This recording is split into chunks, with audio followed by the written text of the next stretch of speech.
नमस्कार बंधुगण, आमे जानिबा आज 12 तारिख अगस्ट मास 2025 मसीहा मंगलवार दिन 12टी राशि राशिफल विषय एमिति प्रत्येक दिन 12टी राशि राशिफल जानापी चैनल को सब्सक्राइब एवं वीडियो को गोटे लाइक निश्चित भाव में करदेवे बंधुगण। प्रथमे जानिनबा मेष राशि। आज कृतिका नक्षत्र सकाशे कर्मक्षेत्र पारिपार्श्विक परिस्थिति भल रहिबो। पारिवारिक क्षेत्र में मन बुझिला भली कथा कही परिस्थिति को सुधारी नेबे। बंधुंको व्यक्तिगत काम रे सहयोग करिबा सकाशे दूर यात्रा करिबा को पड़ी पारे। रचनात्मक कार्य, साहित्य चर्चा, संगीत क्षेत्र में अग्रगति घटिबो। एबे जानिनबा वृष राशि। उपरिस्थ कर्मचारी निकटर उत्साह और प्रेरणा पाई दुसाध्य साधन करिपारंती।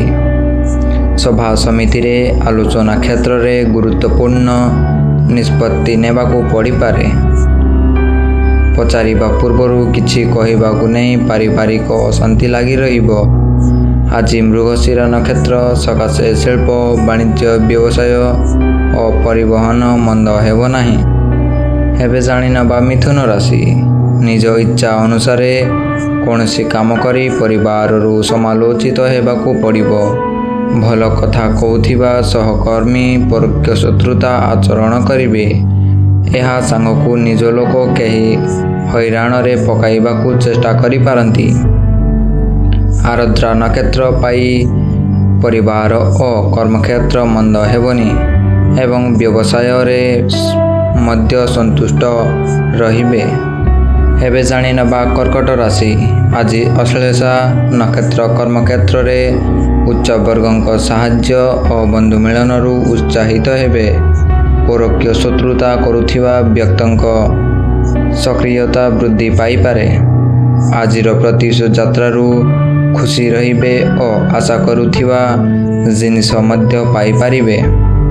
निकट संपर्क मानक सह मित्रता बंधन रे आबद्ध हेबार जोग संगठित हेबो। एबे जानिनबा सिंह राशि। पारिवारिक अथवा कर्मक्षेत्र रे समस्या आसिले मध्य उपस्थिति बुद्धि खटई कार्य साधन करि पारंती। उच्च वर्गर व्यक्ति विशेषज्ञ द्वारा सहयोग पाइबे। संपर्कियों साहाय्यरु बहु दिनरु खोजुथिबा जिनिस हठात पाइजिबे। मघा नक्षत्र मकदम्मारे विचार विलंबित हेबारु मनस्ताप बढ़ी जाई पारे। एबे जानिनबा कन्या राशि। हस्ता नक्षत्र पाई स्वास्थ्य समस्या पूर्वपरि रहिबो, किंतु विशेष किछि गुरुतर हेबो नाही। पारिवारिक जीवन रे स्नेह, श्रद्धा और आदरर अभाव अनुभव करिवे। अति निकटरे रहुथिबा बंधुमानक साहाय्य और सहयोगरु उत्साहित हेबे। परोक्ष शत्रुता कारणरु कर्मक्षेत्र रे अस्थिरता सृष्टि हेबा आशंका रहिछि। एबे जानिनबा तुला राशि। कर्मक्षेत्र रे जदिओ केतेक समस्या और प्रतिबंधक आसिबो, तथापि काम अटकिब नाही। बंधुंक सम्मुखरे मनर भाव को प्रकाश करिबारे पछेई जिबे। चित्रा नक्षत्र पारिवारिक अशांति हेतु को कौनसी काम उत्साहप्रद हेबो नाही। विवादी स्थिति रे आपस आलोचना द्वारा समस्या समाधान होई जिवो। एबे जानिनबा बिछा राशि। अनुराधा नक्षत्र स्वास्थ्य हानि सांगकू पारिवारिक समस्या मन को भाराक्रांत करिबो। साहित्य, संगीत, क्रीड़ा क्षेत्र रे सफलता मिली पारे।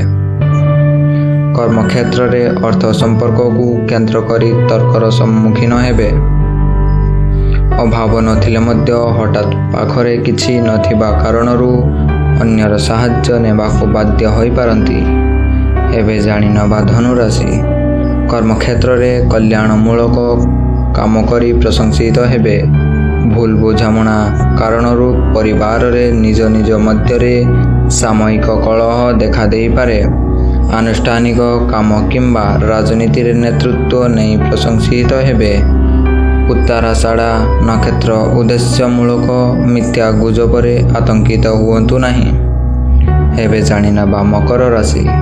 ପାରିବାରିକ ଅସ୍ଥିରତା କାରଣରୁ ମାନସିକ ସ୍ୱାସ୍ଥ୍ୟ ବିଶେଷ ଭଲ ରହିନପାରେ। ଶ୍ରବଣ ନକ୍ଷତ୍ର ପ୍ରତ୍ୟେକ କ୍ଷେତ୍ରରେ ଧୈର୍ଯ୍ୟହରା ନ ହୋଇ କାର୍ଯ୍ୟ କଲେ ଉପକୃତ ହେବେ। ଆନୁଷ୍ଠାନିକ କ୍ଷେତ୍ରରେ ଗଠନମୂଳକ କାର୍ଯ୍ୟରୁ ପ୍ରଶଂସିତ ହେବେ। କର୍ମକ୍ଷେତ୍ରରେ ଆଦେଶ ପ୍ରାପ୍ତ ହୋଇ ଆକସ୍ମିକ ଭାବରେ ଦୂରଯାତ୍ରାର ସୁଯୋଗ ପାଇବେ। ଏବେ ଜାଣିନେବା କୁମ୍ଭ ରାଶି। ଶତଭିଷା ନକ୍ଷତ୍ର ବନ୍ଧୁଙ୍କ ସାହାଯ୍ୟ ସହଯୋଗ ଲାଭ କରି କାମ ସମ୍ପନ୍ନ କରିପାରିବେ। କୌଣସି ବନ୍ଧୁଙ୍କ ସହାୟତାରେ ବକେୟା ଅର୍ଥ ଆଦାୟରେ ସକ୍ଷମ ହେବେ। ପୈତୃକ ସମ୍ପତ୍ତିକୁ ନେଇ କଳହ ଲାଗିପାରେ। ବ୍ୟବସାୟ ବାଣିଜ୍ୟ ଓ ପରିବହନ ଯୋଗାଯୋଗ ଏବଂ ଆଲୋଚନା କ୍ଷେତ୍ରରେ କିଛି ଅସୁବିଧା ହେବ ନାହିଁ। ଏବେ ଜାଣିନେବା ଶେଷ ରାଶି ମୀନ ରାଶି। କର୍ମକ୍ଷେତ୍ରରେ ସହକର୍ମୀଙ୍କ ସହ ସମ୍ପର୍କରେ ଅବନତି ଘଟିପାରେ। ଭଲ ସମ୍ପର୍କ ନଥିବା କାରଣରୁ ନିଜର ଲୋକମାନଙ୍କ କଦର୍ଯ୍ୟ ବ୍ୟବହାରରେ ଅସନ୍ତୁଷ୍ଟ ହୋଇପାରନ୍ତି। ବ୍ୟବସାୟରେ ସଫଳତା ହାସଲ କରିବେ, କିନ୍ତୁ ପରିବହନରେ ସମସ୍ୟା ଲାଗି ରହିବ। ଉତ୍ତର ଭାଦ୍ରପଦ ନକ୍ଷତ୍ର କେତେକ କ୍ଷେତ୍ରରେ ଜିଦେଖାର କାରଣରୁ ହଇରାଣ ହୋଇପାରନ୍ତି।